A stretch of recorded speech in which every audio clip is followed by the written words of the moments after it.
Welcome to Across the Realm Psychic Talk Radio. I'm your host, Holly Joy. Today we are here with Emilie Moe of EmilieMoe.com. She's a certified psychic and professional tarot card reader. Welcome, Emilie. Hi. Good evening. Thank you for having me on the show. I'm really excited about tonight. Yeah, me too. Thank you for coming. So to get started, can you give us a little bit of background about how you found your calling and what your calling is? How did I find my calling? Well, I was 11 years old when I was introduced to divination. My mother's friend. I'm Puerto Rican, so in our culture, I guess it's tradition to read the coffee cup. That's what people read. My mother's friend came over to our house. She's an elder, and she was reading. She tried to have my mother read the coffee cup because that's what she does. And my mother couldn't read it, and she said, "Come over here, Nana." She's me, that means little girl. Read this for me. And I was like, I don't read that. And she said, "Don't worry, just tell me what you see." And I did. I just looked at it like a story, much of how we do tarot, right? It looks like a play to me. And I was just reading the images and what it said, and she said I was right.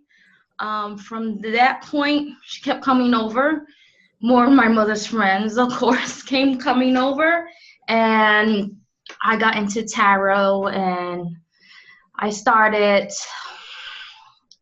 to get more connected to my spirit guides. I started to learn what being an empath was, but you're born this way. A psychic, I feel that everyone really is psychic, but it's a muscle, just like any other muscle. It needs to be trained at. And when you train at it, you just get better, as the years progress. So at 11 years old, I really started divining, and it just kept growing into that as my passion. I went to business school. I was still reading on the side. Not a lot of people knew. Just, your exclusive friends, family members. But then I decided when I started to go into business, people were learning that I was a tarot reader. And I started juggling this on the side from doing my other job. And it became a full-time business in 2009. And it went from there. This is what I do for a living. I enjoy it. It's my passion. I love helping people, and it's my gift. And just the fact that I'm able to help people, I guess it gives me a sense of peace, but an extra achievement on top of that. I'm a big time tarot collector, so I never get bored of it. It's not just a hobby for me. It's a passion, and I teach my kids also how to divine on me and my husband. So it's a part of a lifestyle already for me. So with a coffee cup reading, are you reading coffee grounds at the bottom of the cup? Yes, but I'm still looking for someone to do it the way I was taught. Normally people, you do the whole old school thing. You take the coffee cup and you strain it through the sock. You strain it through the sock, and then the little bits of coffee that gets left is in the bottom. You swish it over, and then you read it. But we take it to another step. What I do after you get those grains, we turn the coffee cup over onto a heated stove with fire. People don't probably have those all the time now. And you burn it for a few minutes while concentrating on the question or yourself. And then you turn it over, and then it has a whole bunch of images just burned on the coffee cup. And that's what you give to your client after you read for them. So it's pretty cool. Yeah. That's how I read it. Yeah. And you have you're able to give them their reading on top of that, and their own coffee cup. So that's how I started off from that. Then tarot has its own images and meanings, but I guess it's almost the same like tea reading, but a bit different on my style of how I do it. Yeah, it sounds very my neat. Traditional way. Yeah, it's different. So, you mentioned that you're from Puerto Rico, right? My family is. I'm from New York. Okay. Oh, I'm sorry, your background. Are you bilingual then? Do you speak more than one language? I understand it perfectly. I speak Spanglish, as we New Yorkers do. We have our own language going on, and it's true. It's like we can't understand perfect Spanish, but we understand our lingo. New Yorkers, that's there's a reason for it. Yeah, we have our own. Yeah, but most of my readings are really done in phone or email. For my international clients, I do Skype, of course, it's easier. But for my Spanish speaking clients, I tell them to do it through the email. It's just better for me to really break it down without the language barrier, because I can understand it perfectly, but it's just easier for me Right. and everyone else. So it really seems like, 11 around there would be a perfect age to get started because, with the younger children, imagination is just so much stronger than with adults. So would you say your imagination up until you were 11, that it's always been that strong that you can, like you said, see in the pictures and the. Yeah, I think it was a part of being naive. Really, I mean, I really, you know, you're not getting tainted about relationship problems and all of that. So when she said, just tell me what you see, you really just saying what you see, it's, the veil, I could say, is very thin with that, and it just flows. So yeah, I really, and I was started to understand by me, she would come and start talking about spirits and spirituality, before all I saw was Bewitched. So it was fake. But when it was like, this is really real, this is really real, and you can predict things and you can see things. It's a gift, I was really like wowed by it, and I just got more intrigued. I started buying tarot cards. My mother was in it for a minute, and then she started ripping them, and she got biblical. Then she went back to accepting it. So she had this little ping pong phase with me, but I went through this phase of just hiding my tarot cards. Like, it got to the point where she would just rip it, whatever. I would just buy another one behind her back, and I would learn again from that little book that it came with, the little white book. And then I started putting my own interpretations with it. I started reading the playing cards of how I kind of mirrored the tarot with that. And I just started divining from there, kind of scrying on it. It's pretty interesting. So you have like a tarot card. I just have this laying around. You have a tarot card, you know the meaning, but when you put the cards together, sometimes you just get this whole other message on top of it. And it's like you're kind of scrying on top of it what spirit is moving you to see. Like the images just kind of shift through it. And yes, I'm a tarotologist, but I'm also a diviner. I'm also an empath, a psychic. So other messages in combined with that, it's just a very powerful reading, when you get with that combo. That's how I read. Well, it's great that you had, that support and validation so early on. Yeah, I feel that was, especially that this may sound insane, but I used to say the walls are talking to me. It wasn't really that the walls are moving their mouth, but as a child, you can't comprehend what's going on. And what I was really getting was my guides, because when they give you messages, it's not really how I get it. It's not that they're sitting to me and I say actual person having a conversation with me, but you feel the presence and you get messages, and vibrations, and they comfort you and they tell you things, they validate things from you. So that's how it was. And I was trying to interpret that and try to understand it. So when this woman came into my life, it helped me, really understand what I was going through. And as a teenager, 13, 14, then you really start really putting things in good, solid order, what you're feeling, and able to interpret things with a solid flow, more structured, on top of that. So it was a beautiful experience for me. That's how my spirituality and divination grew from there. Yeah. So would you say you're primarily clairvoyant and clairaudient? Yes. Well, now it's now I'm seeing things too. I'm not crazy, But yeah, yes. Yes, I am. I hear a lot of things in my readings.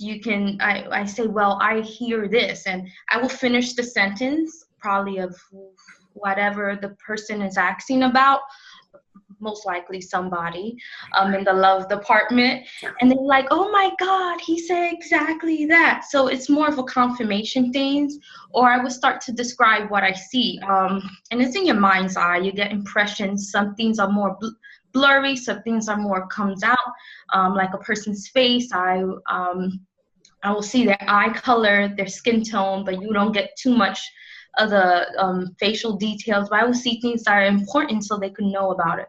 So yes, I think with the years, those gifts grow, you know, especially when you have clients that are consistent. You can actually tell them things like that, you know, a bit more quicker too. So it depends on the situation, but yes. Okay. So you mentioned to me earlier that you have 300 decks of cards. Yes. But besides, the tarot and coffee, I know, I'm excited. I'm gonna be a beat. do you use any other tools? I mean, tarot's primary for you. Lenormand playing cards, scrying the crystal ball. That's usually what I use as my main things. I'm trying to look over there. Yeah, those are my main sources of divination. Yeah. So with your cards, do you have separate meanings for every deck, or do you just utilize different artwork and things? Really, that's an interesting point, because I feel oh, are you there? I'm here. Okay, there. You were lagging. That's interesting that you brought that up, because I feel that the reason why I collect so much is because every artist has their own different perception of the tarot. Like a tarot card can mean Page of Cups, a surprise from a loved one. The other one could be a Revi, just a surprise. It could mean something about intuition. It could be a message about love. It could mean something about a kid. So I collect so many to see like the artist's point of view. So I don't have a different meaning with all the tarot decks. I look at it from the artist's eye and get the information from there. So I think that's what it makes it. At this day of age, you have like the Hello Kitty tarot. You know, you have all these crazy decks going on here.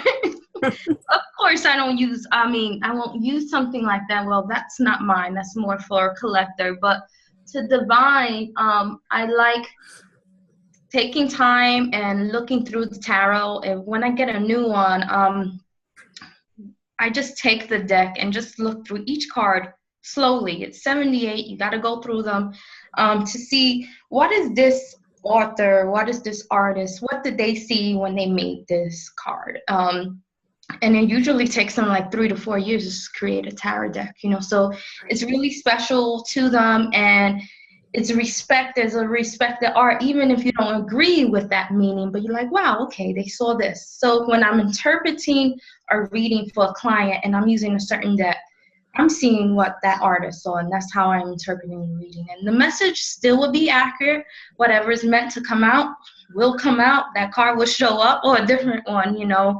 But that's what makes it intriguing, and that's why I never get bored.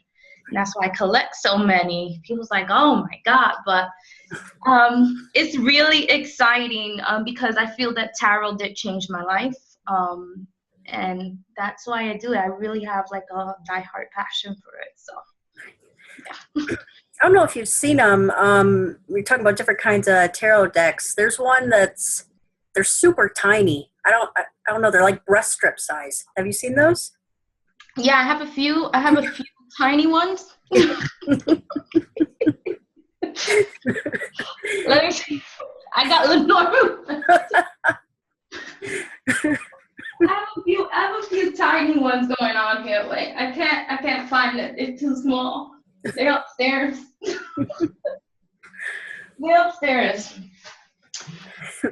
They're upstairs, but I have a whole bunch of I collect different ones. Those are great for doing big spreads. Like now, since it's going into November, right? So we got Halloween coming up. So these are tiny. These are small, but they're not small like the tiny ones, right? Right. So actually, I recommend getting tiny ones. And what the hell can I use a tiny tarot deck for? Simple, doing big spreads. So at this time of the year, it's going to be November. Everyone wants to get their yearly spread. And if I do these huge, spreads, I do, we could do the wheel one when it goes to every month and what to expect. We could do kind of a life one of what is going to happen to you throughout the whole year. My clients like a picture. We all visual beings. Mm-hmm. So I'm not going to lay it on my carpet and just stand there. So I'll use the tiny ones to take a picture, and it just works best for the both of us. Saves space for me too. So yes, I collect those as well. I actually got a few of them. Amazon, if you do put miniature tarot, a lot will pop up, it's good though. So I use those too, and I have my reasons. Well, they're good reasons. I mean, I remember looking at them and thinking they're so cool, but how would I use them? Yeah, I even saw them like on keychains. Yeah. Just like novelty stuff. Yeah. Mm-hmm. So what about Oracle? Do you use any Oracle decks? Yeah. I have more than a few Oracle decks as well there. I used my favorite one is Spirit Messages by John Holland. I love those. I got Doreen Virtue's a ton of her angel decks too. But I think those are angel decks. Those are considered Oracle, but Spirit Messages by John Holland is just my favorite.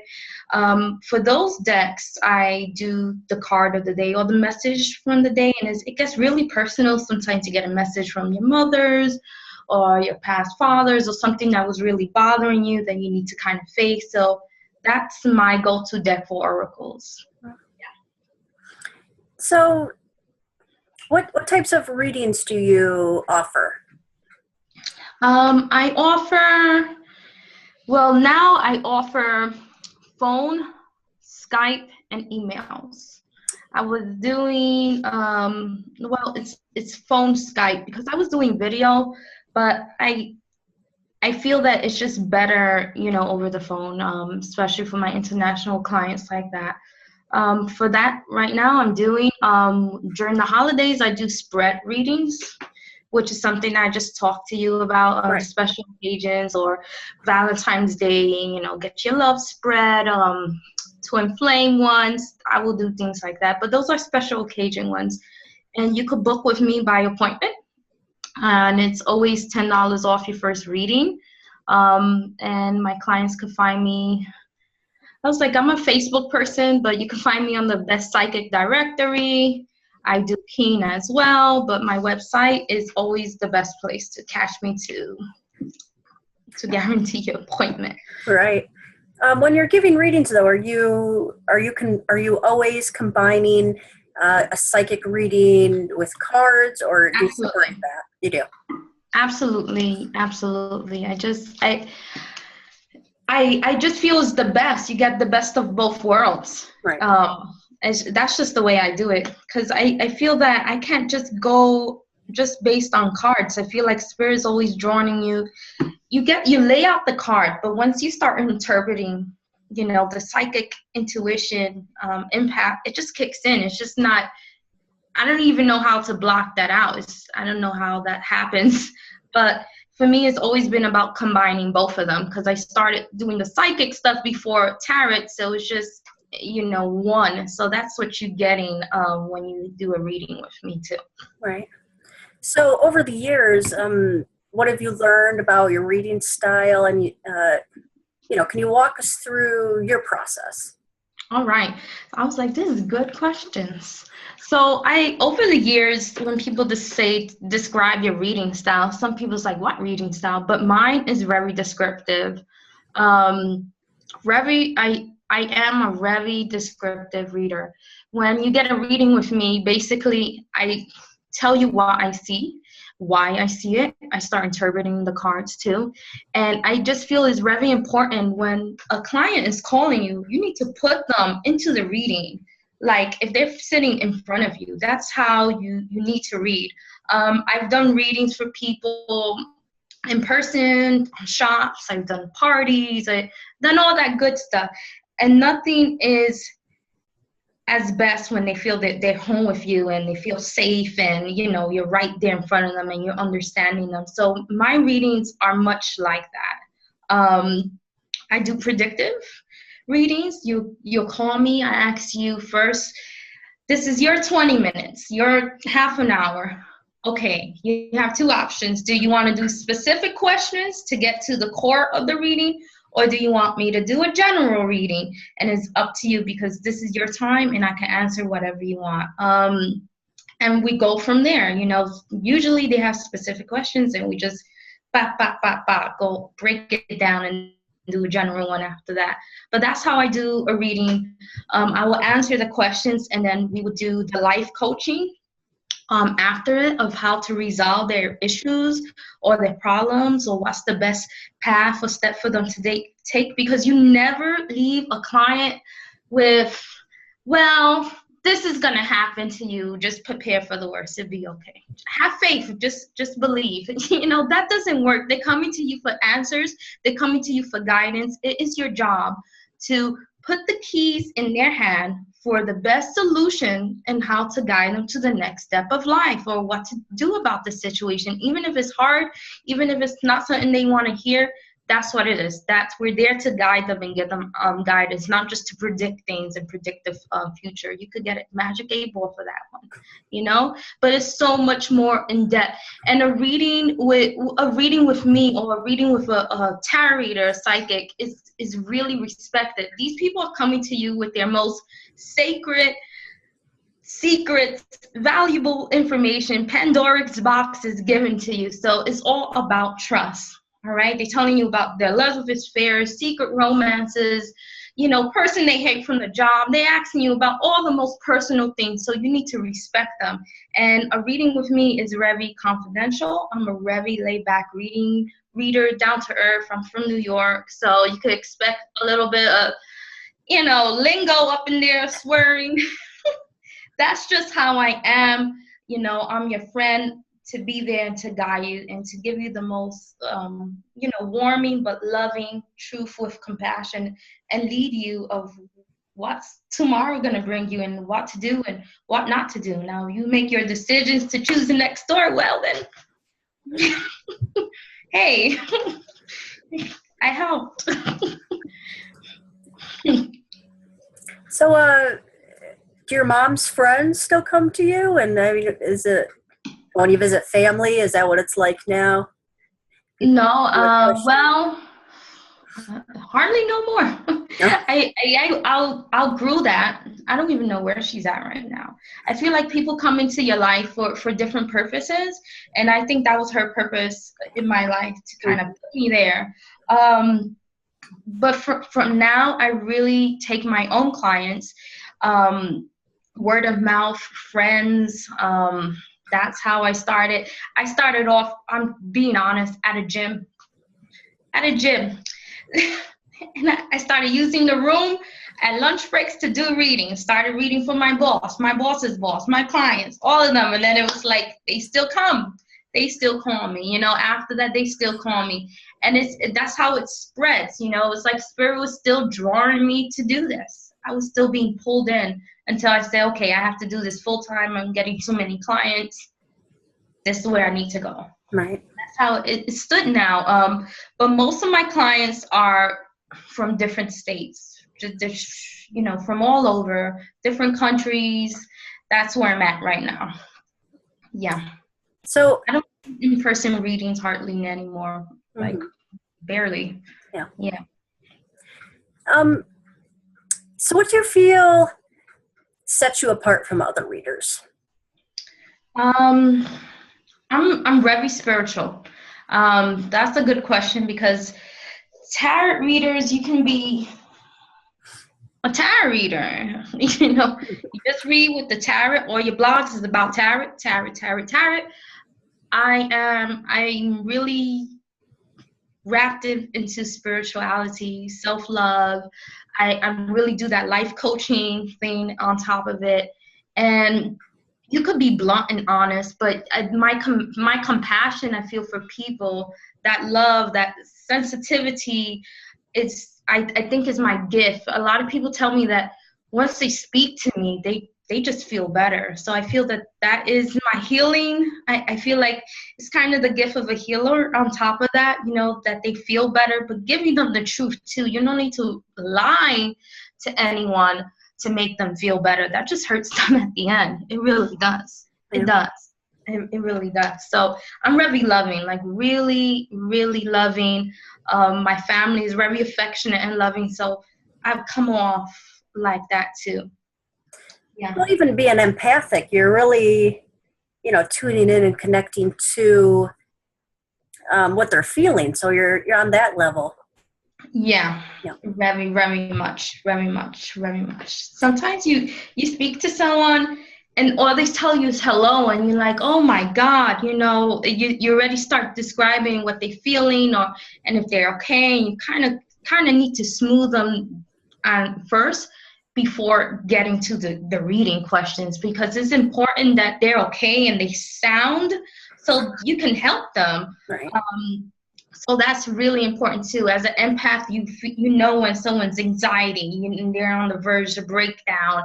Even before they say anything, you feel it's like a vibration, like you can feel it, or depressed or sad, and they're coming to you to feel better. So you need to get them focused, aligned, so they could get the right questions. Yeah.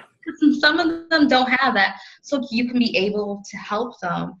And I feel that's our job too. It's not just about reading, psychic predicting, it's not all about that. I don't know if it was like that before, about but I'm not like that. And one thing I know that other readers don't do, but many do as well, I don't do spiritual work. Nope. Mm-hmm.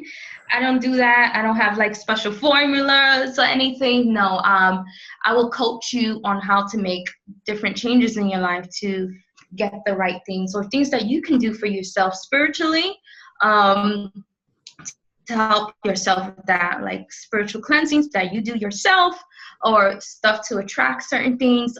That's how I work, and that's what I do. Especially law of attraction. I feel like your mind and reprogramming your mind, and I try to help you believe in your own self as well, and working with the angels and guides to help you achieve things that you desire in life too. So I'm big on that too. In my readings, you hear a lot of that from me. So what kind of, you're talking about coaching, what sort of rituals do you use? Rituals for coaching? For, well, even, a ritual might be, affirmations you say every day, or cleansing. Oh yeah, I was going to say I have a lot of affirmations. Yeah.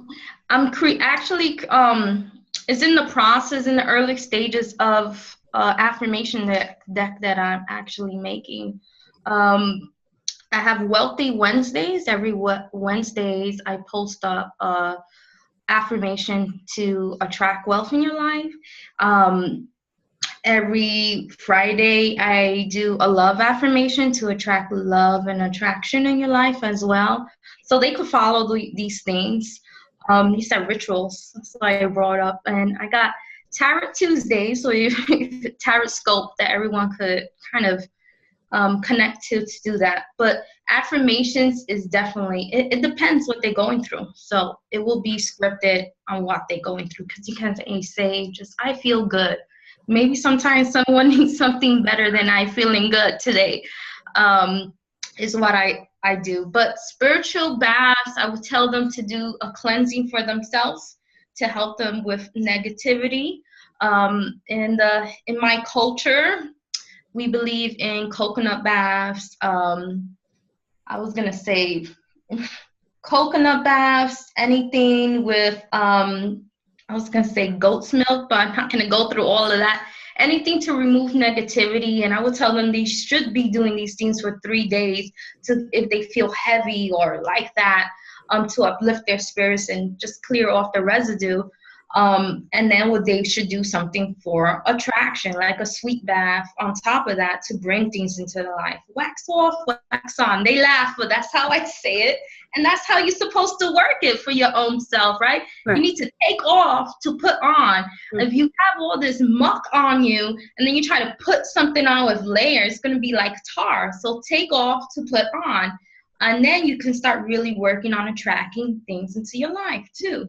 So that's how I work with that one too. Yeah. So talking about attraction, is there a type of client that you primarily attract or work with? Love. Yeah. Hands down is love. Most of my blogs is about love because my clientele are mainly trying to get love readings. And most of my clients don't read themselves. I know there's a lot of people that have clients that are readers themselves, and most of them are not.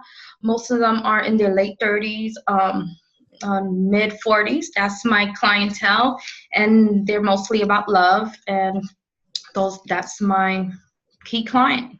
It just comes that way. I don't try to focus on it. It's just that's the ones that are drawn more to me. Right. You said you're very compassionate, you're radiating love, and that's what you're getting in return. Mm-hmm. So, what can clients expect to get out of a reading with you? Besides what we've already talked about, is there... That's like beside what we already talked about? Is there anything else? It's like, what do I say that I haven't said? Well, how about this? Well, I say one thing is consistency. I'm available, all right? And my clients, I tell them after reading, text me, and we could book your other one. So, because I like them to feel that I'm here. You know, they have any kind of questions that's kind of still lingering around. I am here. I am here. It doesn't mean they need to be asking for reading questions. That's something different. But I am here. I'm available. You respect my time. I respect yours. You know, it's just a thing that way. But they can expect that I come with them. They need help, I'll send them links or some other guidance. If I can't help them, I send them to someone that can help them too, because my key is to get them help, basically, so that they can expect that from me. Communication is the key with me, and I feel that that's what keeps me here at the level I'm at today, because I'm not going to just leave you in the wall, in the wind. Like, if you're nothing, you are a person, and I'm going to treat you like a person needing help. A lot of people don't do that. It's just like this cut off loss. Like, where is your humanistic? You know, why are we here doing this? We're here to help people. And sometimes they get wrapped up into the whole professionalism that gets kind of lost with that.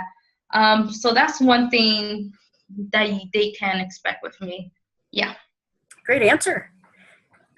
So on your website, emiliemoe.com, you mentioned discounts. What are your discounts? My discounts is $10 off your first reading, phone, Skype reading. My other one is $30 off if you refer a friend. Okay. Great. So about your social media. So on Facebook, you said you're posting things every week. What else do you have online?